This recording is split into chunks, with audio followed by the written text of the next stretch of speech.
आज का वीडियो है हमारा हिंदी क्लास 8th के 15वां चैप्टर जिसका नाम है दीनबंधु निराला।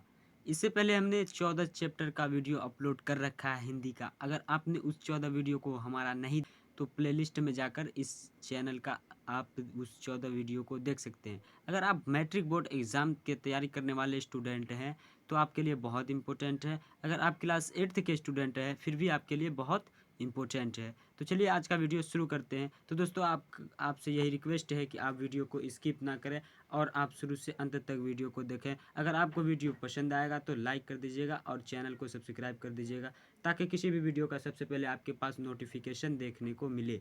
तो चलिए आज का वीडियो शुरू करते हैं। दीनबंधु निराला चैप्टर जो है ये बहुत इंपॉर्टेंट है। ये दीनबंधु निराला चैप्टर को समझने के लिए हमको ये पीला वाला कॉलम को पढ़ना पड़ेगा। किसी भी चैप्टर को समझने के लिए पीला वाला कॉलम को पढ़ना बहुत ज़रूरी है। तो ये पीला वाला कॉलम को पढ़ के ही हमको समझ में आएगा कि ये चैप्टर क्या कहना चाहता है और इसका क्या तात्पर्य है। तो चलिए शुरू करते हैं। आधुनिक काल के बेहद प्रतिष्ठित कवि सूर्यकांत त्रिपाठी निराला पर लिखी गई है।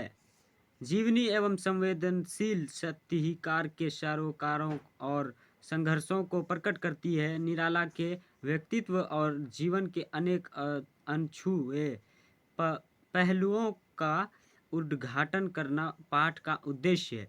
तो ये आपको समझ में आया होगा दोस्तों। तो आप से यही रिक्वेस्ट है कि आप इसको अपने से पढ़ें। अगर हम आपको पढ़ के समझाएंगे तो वीडियो बहुत ही लंबा हो जाएगा और आपका टाइम भी बहुत बर्बाद होगा।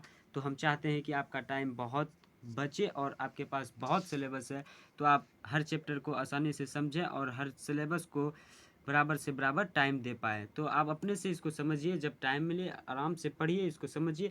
और जो सबसे बड़ी इम्पोर्टेंट बात यह है कि बच्चा तो चैप्टर को पढ़ लेता है लेकिन समझ लेता है और वो सवाल जवाब बनाने में ही फंस जाता है। तो आपको सवाल जवाब इस वीडियो के माध्यम से टोटल बनाया जाएगा, चाहे वो पार्ट से हो या पार्ट से आगे हो।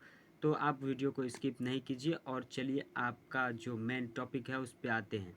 दोस्तों हम उम्मीद करते हैं कि आप इसको आराम से पढ़ लीजिएगा और आपको कहीं भी दिक्कत नहीं होगी।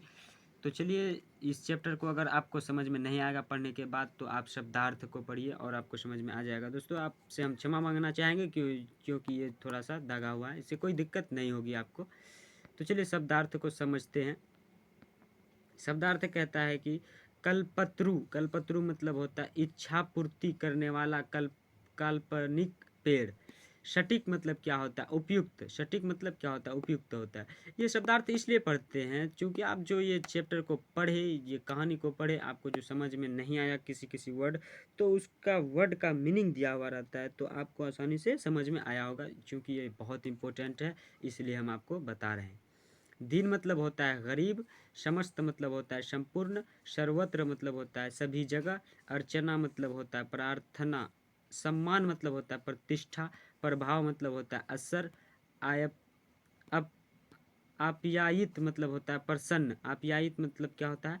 प्रसन्न होता है। तृप्त मतलब होता है संतुष्ट, बेसाहना मतलब होता है खरीदना, एकत्रित करना, जमा करना। उधर अधर मतलब क्या होता है? ओठ। सृजनहार, सृजनहार मतलब होता है ईश्वर। वार्तालाप मतलब बातचीत। विलीन, विलीन मतलब होता है समाप्त, खत्म। संचय मतलब होता है संग्रह। ध्येय, धैर्य, धैर्य मतलब होता है उद्देश्य।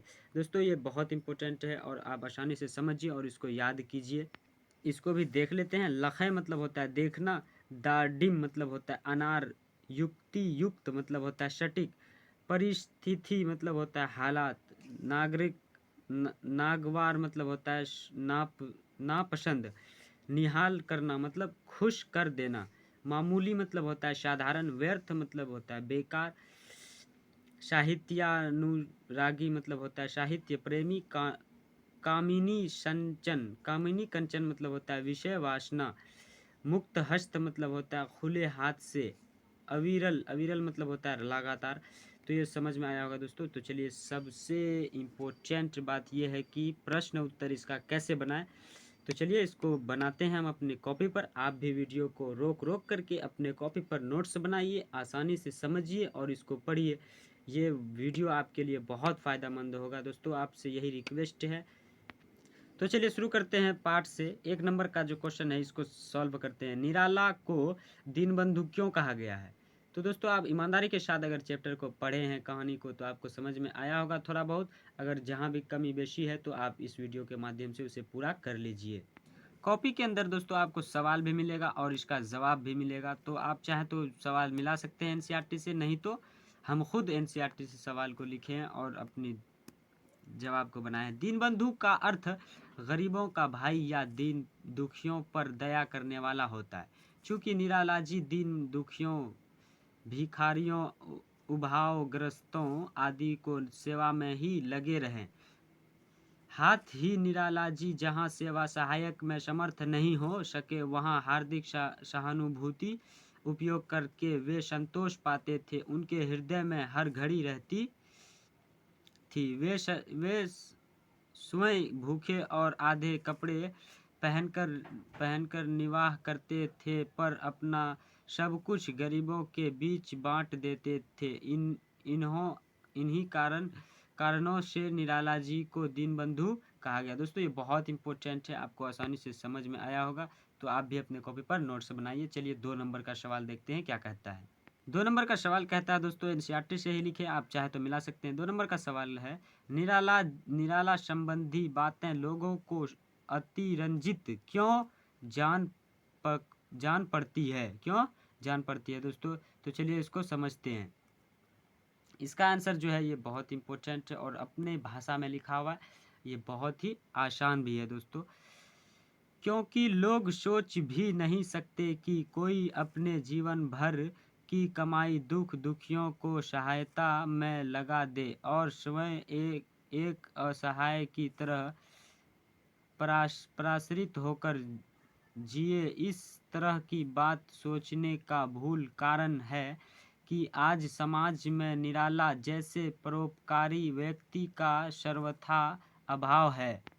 निराला जैसा कि कुछ लोग होते हैं, इस तरह अभी भी है। आज के समय लोग कोई किसी को देखने और पूछने वाला नहीं है, सहायता तो दूर की बात है।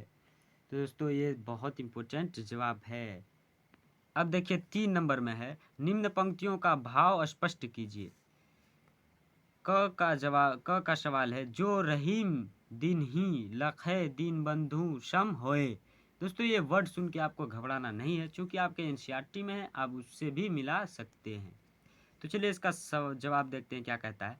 कवि रहीम ने दीनबंधु की विशेषता बताते हुए कहा कि जो सहायकों की सेवा निस्वार्थ भाव से करता है, सच अर्थ में वही दीनबंधु होता है। वही क्या होता है? दीनबंधु होता है। तो चलिए ख नंबर का सवाल देखते हैं क्या कहता है। पुण्यशील के पास सब विभूतियां आप ही आप आती है। तो चलिए इसका आंसर समझते हैं। इसका आंसर है, यह सच है कि पुण्यशील के पास सारी विभूतियां स्वतः आ जाती है। स्वतः क्या होती है? आ जाती है। भगवान को दीनबंधु कहा गया है। वीराला जी भी इससे ही पुण्यशील व्यक्ति थे, इसलिए उसे भी दीनबंधु कहते हैं। अब देखते हैं ग नंबर का सवाल क्या कहता है। धन उनके पास अतिथि के समान अल्पावधि तक ही टिकने आता था। निराला जी धन संचय करना नहीं जानते थे। जो भी धन आता था उसे वे दीन दुखियों की सेवा में लगा देते थे। उन्हें जैसे ही पैसे हाथ आते थे वे तुरंत भूखों की अक्षुधान तुष्टि में लगा देते थे। वे तुरंत भूखों की क्षुधान तुष्टि लगा देते थे। इसलिए कहा जाता है कि धन उनके पास अतिथि के समान अल्पावधि के लिए टिकन। दोस्तों ये बहुत इंपॉर्टेंट है, आपको समझ में आया होगा हम उम्मीद करते हैं। दोस्तों अगर समझ में नहीं आया होगा तो वीडियो को प्लीज़ दोबारा देखिए, आपको समझ में आ जाएगा। निम्नलिखित श्रुतिसम विधानार्थक शब्द का अर्थ लिखिए। विधानार्थक शब्द का क्या लिखिए? अर्थ लिखिए। तो आपको घबराना नहीं है, इस वीडियो में इसको सॉल्व किया गया है, ये बहुत इंपॉर्टेंट है। आप अपने कॉपी पे नोट्स बनाइए। समान मतलब होता है बराबर, सम्मान मतलब सम्मान का ये होता है प्रतिष्ठा वन का होता है बनाना, वन का होता है जंगल, छात्र का होता है विद्यार्थी, छत्र का होता है छात्रा, द्रव्य का होता है पदार्थ, द्रव का होता है तरल, अवधि का एक भाषा, अवधि का समय भी होता है, आदि का होता है आरंभ, आंधी का होता है अभ्यस्त, और कंबल का जो होता है वो होता है सिर्फ, और कैवल्य का होता है एक प्रकार की मुद्धि, भगवान का होता है ईश्वर, भाग्यवान का होता है भाग्यशाली, अन्य का होता है दूसरा, अन्न का होता है अनाज, जगत का होता है संसार, और जगत का होता है कुएं के चारों ओर ईंट, क्रम का होता है सिलसिला, क्रम का होता है कार्य, चिंता का होता है परेशानी, और चिता का होता है लाश जलाने का स्थान। दोस्तों हम उम्मीद करते हैं कि यह वीडियो आपके लिए बहुत ही फ़ायदेमंद होगा, और ये वीडियो में जितना बात बताएं आपको आसानी से समझ में आया होगा। तो दोस्तों आप वीडियो को लाइक कर दीजिए और चैनल को सब्सक्राइब कर दीजिए, और जो सबसे बड़ी इम्पोर्टेंट बात यह है कि आप अपने दोस्तों को इस वीडियो का लिंक भेज दीजिए और वीडियो को शेयर कर दीजिए दोस्तों। जय हिंद दोस्तों, थैंक यू।